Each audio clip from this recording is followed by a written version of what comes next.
Career Center presents Alumni Talks Season 3, where we showcase the power of resilience, innovation, and transformation. Hello, welcome to another episode of Alumni Talks.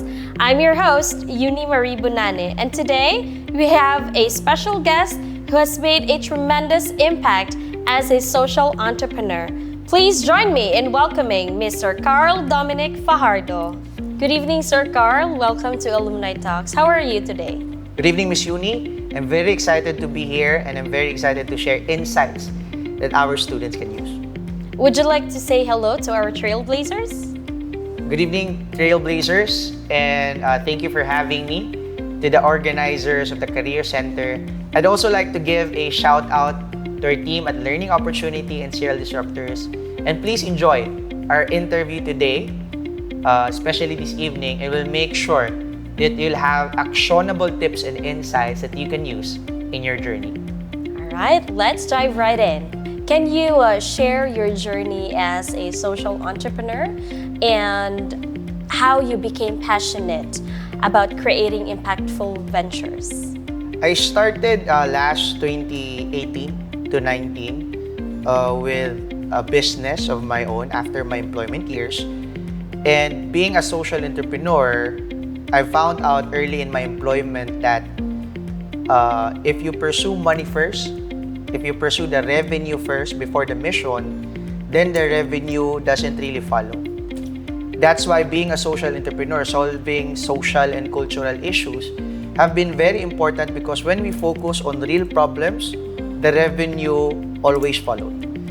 How and what age did you start your business, sir, if you don't mind me asking? So I started 23 years old. So just very young. Yeah, kind of early. That's very inspiring, sir. What inspired you to start your social enterprise, and what social or environmental challenges were you aiming to address? So, growing up, I was kind of frustrated by the Philippine mindset that you have to go abroad to find great opportunities. Now, there are opportunities or good opportunities here in the Philippines, but we are limited in somewhat if we categorize great opportunities, no? Meaning, well-paying opportunities, there's good career growth, you will not stagnate, right? So, I was very frustrated that the mindset is that you have to escape our country to have a good life. So that's why I started my own business in terms of sales and marketing consultancy, specifically for Filipino companies, because we wanted to make sure that there are sustainable organizations and sustainable businesses inside the Philippines, so that we don't have to go outside. Yes. Right? Kaya nga, they say, mahalin natin ang sariling atin. Yes. Okay, so that's a commendable goal po. And can you provide an example of a project or initiative, your social enterprise that has undertaken and its positive impact on the community or the issue it aims to solve? All right. Thank you for that question, Ma'am Yuni. So one thing we found out is that the lacking aspect of Philippine industry, regardless if you're in academe, you're in public, or in private, we've tried to study what composes a sustainable organization. And we found out that one of the lacking aspect we have is the upskilling of the manpower. So typically, in the Filipino context, the only persons who gets to go to amazing trips, amazing trainings are the managers and the executives, right? They get sent to Manila, they get sent to Cebu, or they get sent to amazing out of the country trips, and then they will listen or they will learn from the resource speaker. And what happens next is, although rarely, it doesn't happen all the time, is that they re-echo what they've learned to the rest of the manpower. And in fact, in most cases, it's not re-echoed to all of the manpower, only a select few, right? So one of the issues we're trying to solve is how to lessen or eliminate the gap between resource experts pertaining their fields and the Philippine manpower. So that's why under the Serial Disruptors group of companies, we've started a learning opportunity so that to create affordable trainings, affordable tickets to the most amazing speakers of their fields. So because the industry average for trainings is 2,000 per training, Yes, 1,500 yes. per training, the companies will also have to spend for tickets or travel expenses.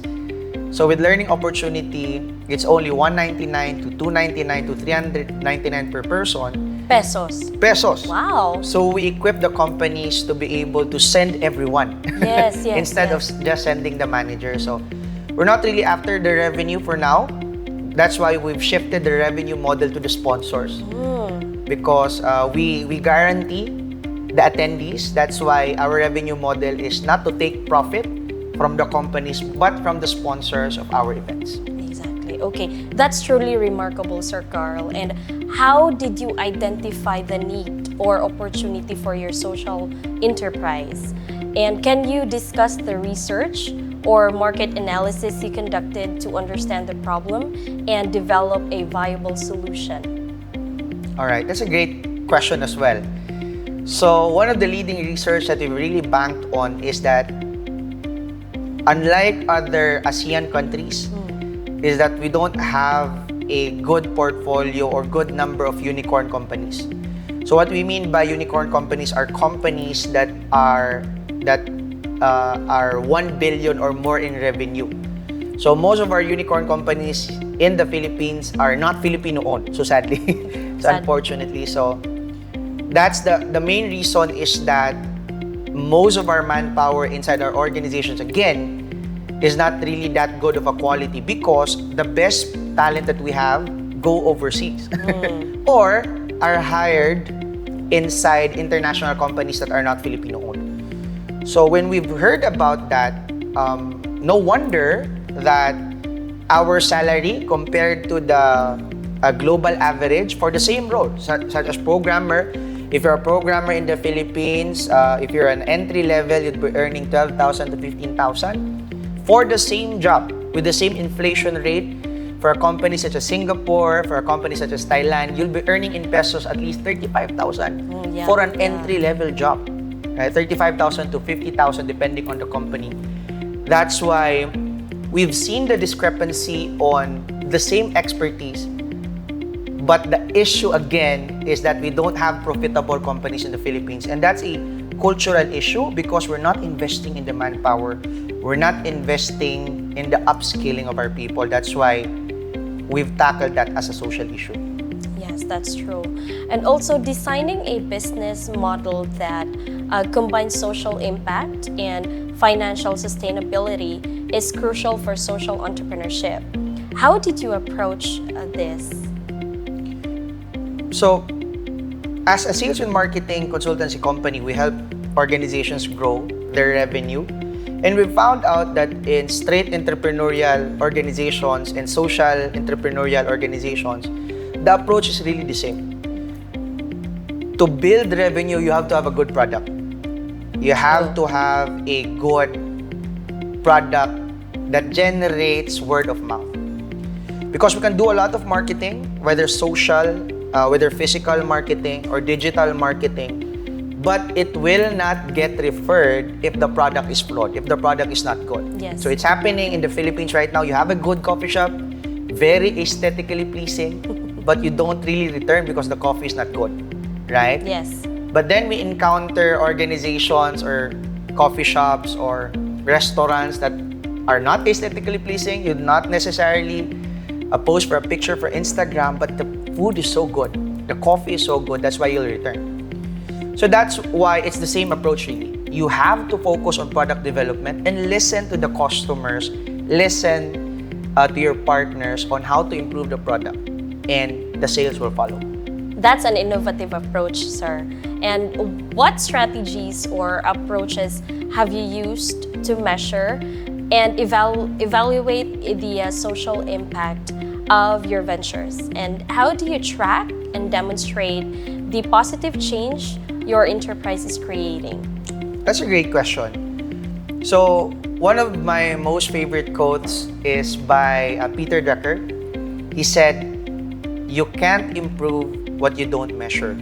So for years and years, when we started our business, we wanted to find out how to improve a product, regardless if it is social entrepreneurship or straight entrepreneurship. And it's very surprising to find out that you just have to ask the customers. True.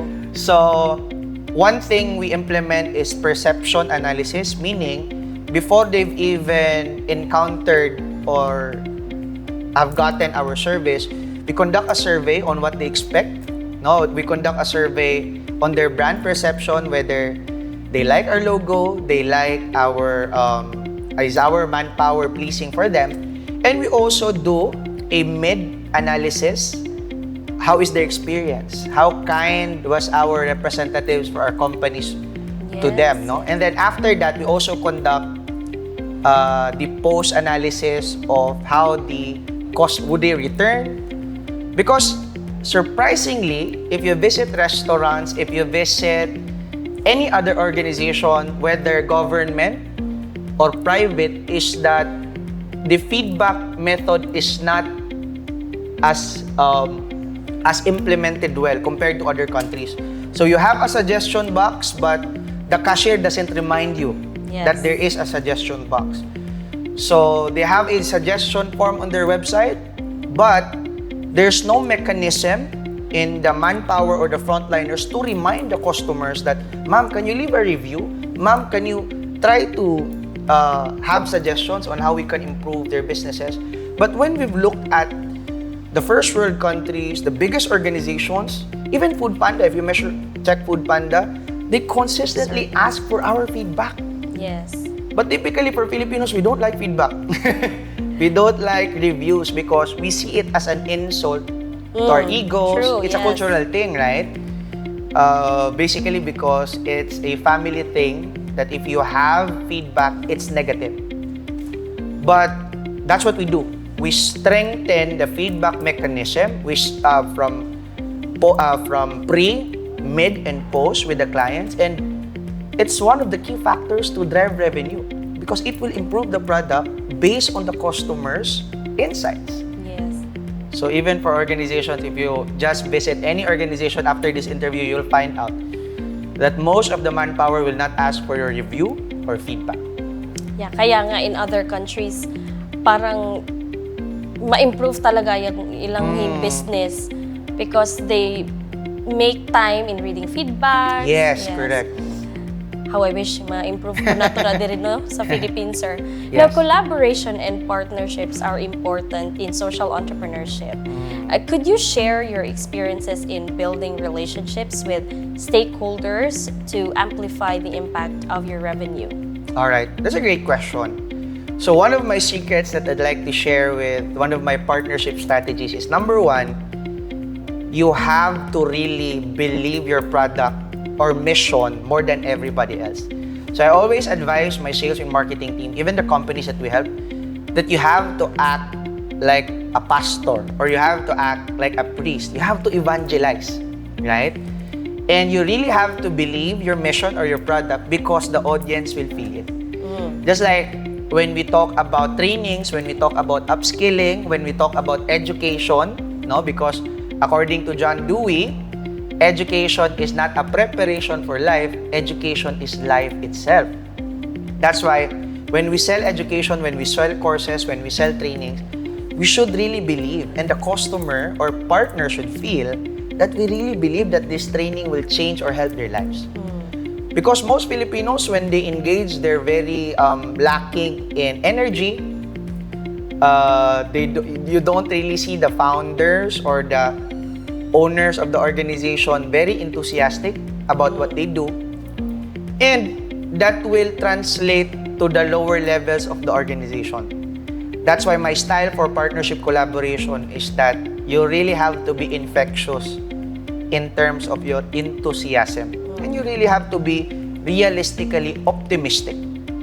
And for collaborations naman and partnerships, especially hiring people for your mission, I really believe that to maintain a good organization or to maintain that your organization is sustainable, you have to invest again on the training of your manpower. So we have this 3-month rule that 3 months shouldn't pass by na walang training na nangyari for our manpower. So regardless if it is communication training, Yes. emotional resilience training, there should be at least one training every 3 months. And our best practice is one training every month. But for 90% of organizations in the Philippines, if you do a survey, which we've done in partnership with different organizations, is that they've had at least 1 to 2 trainings in the past 3 years. Imagine. Wow, yes. Only 1 to 2 trainings in the past 3 years. And most of the trainings that they have are trainings specifically about the job, which is not holistic. So dapat we train our people about their mental health, Exactly. emotional health, financial health, Customer service. no, for them to be well-rounded and for them to help our organizations grow. Exactly. So also funding is also a challenge for social entrepreneurs. What strategies did you employ to secure financial resources for your social enterprise? And how did you approach pitching your idea to potential investors or funders? So for social entrepreneurs, it's very difficult because when you get an investor or you get someone who will fund your idea, there's really a disconnect because investors would like to cash out as soon as possible. Exactly. They would like to have a return every year. But for social entrepreneurship, it's more of a long-term view pertaining to the sustainability and profit. So, like I've said in the first question, when I prioritize revenue, when I prioritize profit, the money really didn't follow. But when we focus on product, when we focus on the value that our mission is giving, the money followed. In fact, I have my own Facebook page. No, when I shared my secrets, when I was hesitant in sharing my secrets, there was less followers. But when I shared everything, more followers were subscribing. So it's the same vein with investors. You have to attract the people with the same mission as you. So one of the most effective strategies that I've got, even if it's difficult to implement, is that don't look for the people with money first. Look for the people that have the same mission as you. So if you have an environmental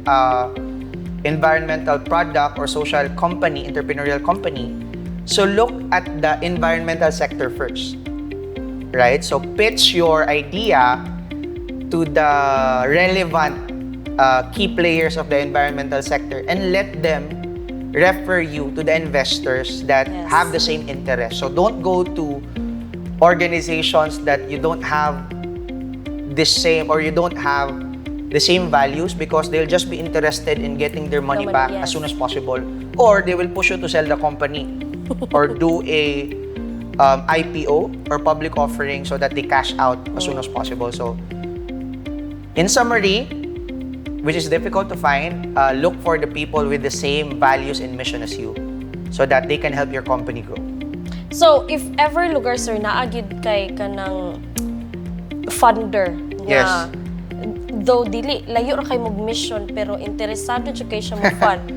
How do you approach that kind of funder or investors? That's a good insight, but you just make sure that you let them understand that the investment money will not return immediately, right? Because it's very uso in the Philippines yung let's turn your 3K to 10K next week, next month. So it's really Easy money, yes. easy money. So you just have to let that investor understand, according to your terms, no, that their money will be returned a year after or 2 years after, depending on your term sheet. But if they really believe your idea, even if you don't have the same experience or values or mission, then you can get that money. It's still contextualized.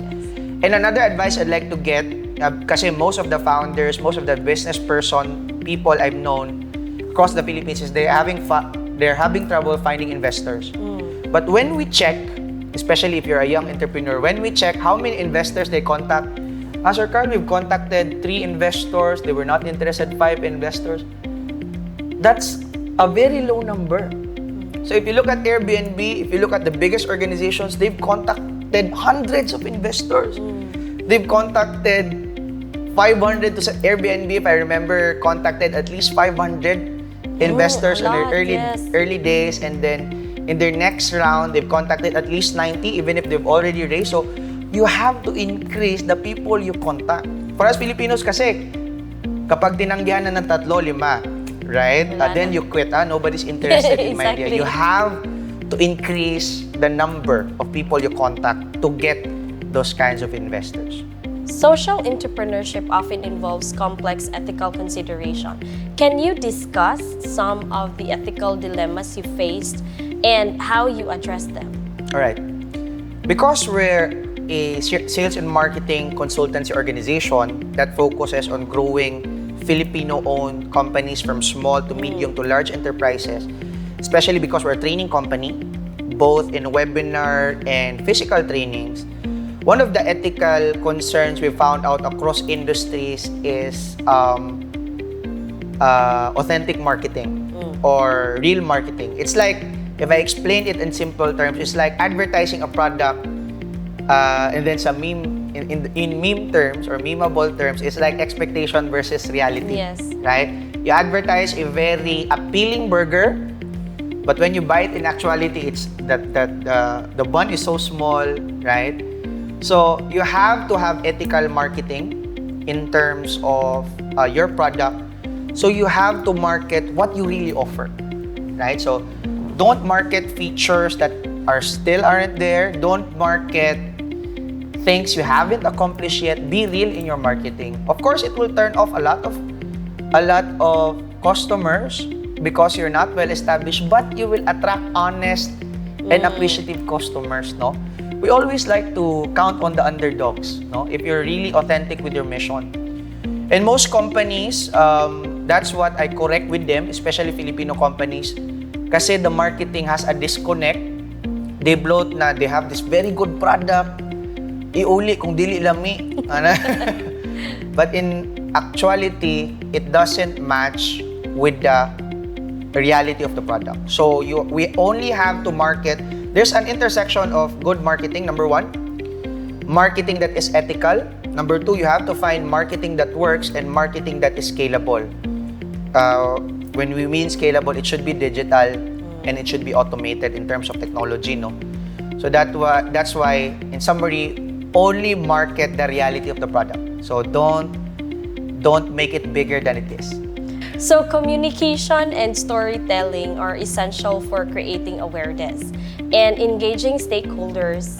How did you effectively communicate the mission and impact of your social enterprise to attract support and build a community around your cause? All right, that's a great question, no? And for business owners and aspiring entrepreneurs, it's very important to master the art of storytelling. And that's why I have a 3-point framework for that. Number 1, the framework that repetition is the mother of skill. So a lot of people have been telling me, Karl, you're a naturally gifted speaker. So you're naturally, you're born to speak. You're born to be a public speaker. But when I started my public speaking career from grade 3 up until third year high school, I didn't win a single competition. And I'm joined yearly. There was even one competition that there were 20 participants and there were 15 medals. I was one of the 5 persons that didn't win. That's why you always have to practice. And that resulted to me being a national public speaking champion, to becoming a the debate president of our university, and also winning competitions regionally and nationally, even overseas, because I've represented the Philippines for the ASEAN Model Congress Singapore, and I was named best speaker, best delegate across the 12 countries. So my secret really was practice. I wish there was a shortcut, but you have to practice. So repetition is the mother of skill. Number 2, you have to model the best kind of storytellers and communicators. That's why every morning and every night, I watch YouTube videos about public speaking, about storytelling, and even just observing the best storytellers in their businesses, you learn to pick up how they carry themselves. Yes. What words do they use? What are their thinking patterns? And finally, number 3, which we've discussed earlier, is get feedback. So that's why I always ask people around me, randomly, even with my team members and my staff, to get feedback for my videos, to get feedback from my clients, unbeknownst to me or secretly, so that I apply those feedback so that I can improve myself. So for you to be a better communicator, I wish there was a secret formula, but it's really just you have to expose yourself to more speaking engagements, just like this. That's why I was very open for this interview, because it will improve me. Exactly. No? And I can also help viewers like that are watching this with what I know. And also confidence. Correct. Right? Yes. Correct. You have the sakto, the amount of confidence. Correct. Anyway, so scaling the impact of a social enterprise is a key goal. Can you share your insights on how you scaled your ventures to reach a larger audience and increase your influence? All right. One of the key frameworks that we use is you create an MVP or a minimum viable product that is expensive, right? So when we started our trainings, we started it $799, $899 per person. So because then we generated money to fund our company with a much higher price point, then we can look at how to scale it by minimizing the cost. So there are two kinds of businesses, a growth business and a scalable business. So for a scalable business, the magic trick, or even if it's not magic, it's just execution really, is you have to find out how to minimize the cost of your business while improving the product. So the best example of this is that the iPhone 13 for Apple, or even the iPhone 15, the cost to create an iPhone 13 is cheaper than creating the iPhone 7. Because for Apple, they always found a way to find a distributor that is offering it better with cheaper cost. So if, for example, if you have a coffee shop, because we've used a coffee shop earlier, so a coffee shop for a cost, right? So quarterly or every 3 months, you have to find another supplier. So we have this 3-month to 4-month rule. Also, in terms of costing, you have to find better suppliers. So if your coffee cup is retailing at 3 pesos per cup for your business, you have to find another business that is offering 250 or 2 pesos. For us Filipinos, when we talk to other business owners, we're surprised that the last audit they've had to get a better price point was 2 years back, 3 years back. That's why they're not earning more, right? So to scale a business, I can talk a lot for 2 hours how to scale this, but one very effective tip is every 3 months, find ways to lessen the cost but not sacrifice the quality of your service. Yes. Thank you so much for that answer, sir. What were some of your biggest challenges or obstacles you faced as a social entrepreneur, and how did you overcome them? What lesson did you learn along the way? All right. So one of the biggest challenges for me as an entrepreneur and social entrepreneur is that there's a stigma for young people. So when I meet presidents of organizations, when I meet CEOs or executives, they're really very hesitant to partner with me or get our services because I'm so young. Right? So we equate in our Filipino culture that age, the farther your age is, or the older you are, the more proficient you are. But that's not true anymore. So that's why one of the biggest learnings I have is that the biggest investment you can have is not sa insurance, is not even in business. The biggest investment is not sa kapa. Joke lang. Is not sa paluwagan. The biggest investment you have is educating yourself. Right? That's what Warren Buffett said. No? Because expertise cannot be fake. Right? So even if most of the partners in my early years were very hesitant, bagito man kayo ni, no? Maybe, experience. But when they encounter me talking about the market, talking about the nitty-gritty details of the business, then they get surprised that I have proficiency, that we can really follow through on what we promised And that's where you build credibility. So my learning and what I can share to the audience is that get comfortable being rejected, and most of all, get comfortable being doubted. Because it's correct. Like, who are you that we will partner with you, right? You're so young, you don't have a track record, but again, you just have to ask a lot of organizations. So when I started my business, one of my friends asked me, Karl, how did you have this 10 million revenue or 20 million revenue for your companies? And I told them, we've had at least 100 million in business that we were rejected from. So that's the secret. You increase your sample size so that even if 10% just said yes, or even a small number just said yes, it's still a big number. Yes. Because you asked a lot of businesses, right? So get comfortable being rejected because you have to be rejected. Otherwise, they'll just give you money. Get comfortable being doubted and let your proficiency, let your track record make the noise. Okay. And also, how do you see the future of social entrepreneurship evolving? And are there any emerging trends or opportunities aspiring social entrepreneurs should be aware of? All right, that's great. With the rise of artificial intelligence, data analysis as well as societal analysis and cultural analysis have been more easier. So it would be as easy as feeding AI with information and then asking it what are the main problems of this culture, what are the main problems of this kind of demography or the people that are earning 15,000 or below per month. And then you can gather more societal issues or social issues that you can start a business from.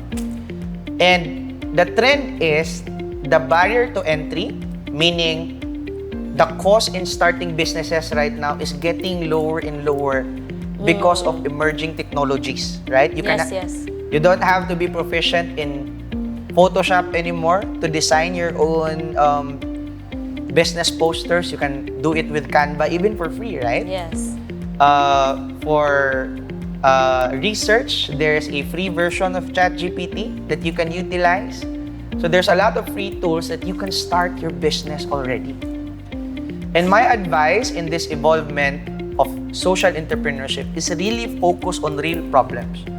A lot of businesses fail because they make a product that nobody needs.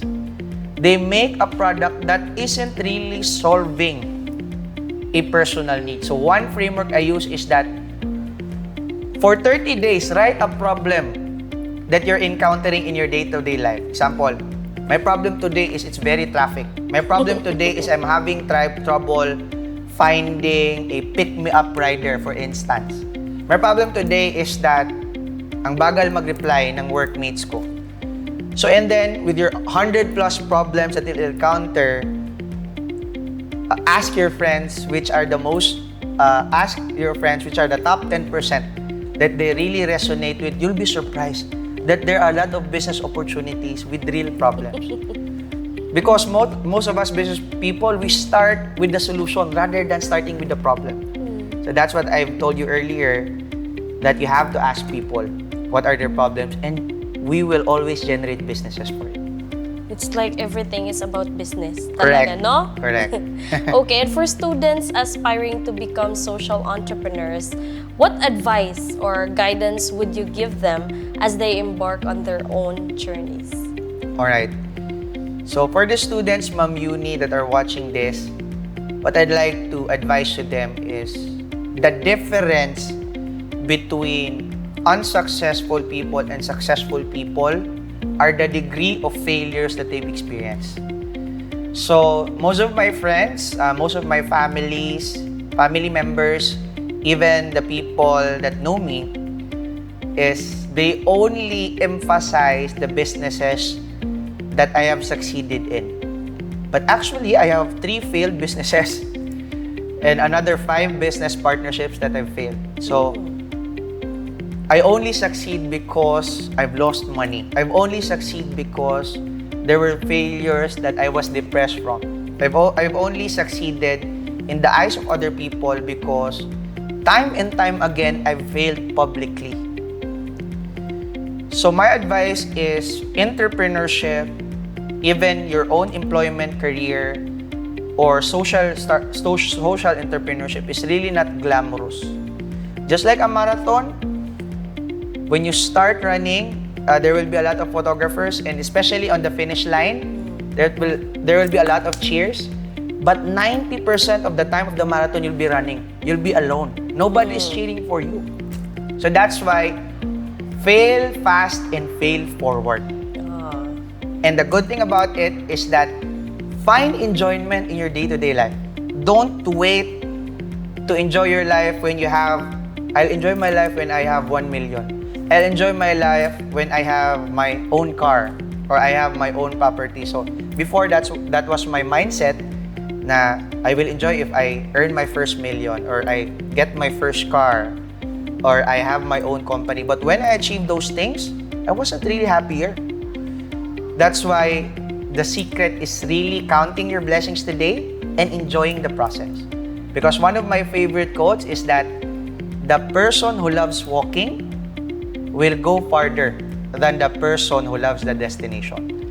So make sure to enjoy the process and success will follow. Very inspiring, sir. And also, finally, sir, what has been the most rewarding aspect of your social entrepreneurship journey? Can you share a memorable moment or achievement that has made it all worthwhile? All right. It's a very great question in terms of the rewards, no? So, one of the rewards that is memorable to me is are people reaching out to me, telling me that I've changed their lives or helped them through employment, and also people that are randomly coming up to me and applauding what I do, even if I really struggle, even in the day-to-day life, especially because business is hard, right? Yes. But to be honest, I wanted the answer to be flowery, but really, the most rewarding thing is having security for my family, having security for my loved ones. Because even if my businesses will go bankrupt in the next year, I'm very confident that I can gain back the money, I can gain back the track record because of the skills that I've accumulated along the way. So, if you give a random person 1 million pesos, like we go outside, you give a person 1 million pesos, you go back to that person after 4 months, for sure the million will be gone. Yes. But if you give the 1 million pesos to a person that is skilled, he'll be able to grow that. So skills is really the equation. So those are the two things.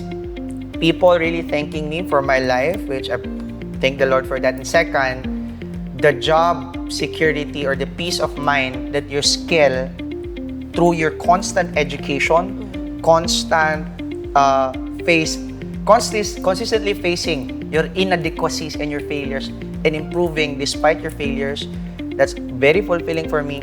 And finally, one memorable thing is, although I don't want to get religious, but through business, I've been closer to God. And that's a good thing because when I shifted really mission, to be honest, I can focus on my personal branding, I can focus on making a book, I can focus on creating a course, really not just focusing on business. And I'm very confident that I'll be sustainable without a business, just focus on my personal branding. But with God, the Bible instructed that you have to live your life for others. That's why I'm still in business right now, and really just thankful for the everyday blessings that is given me.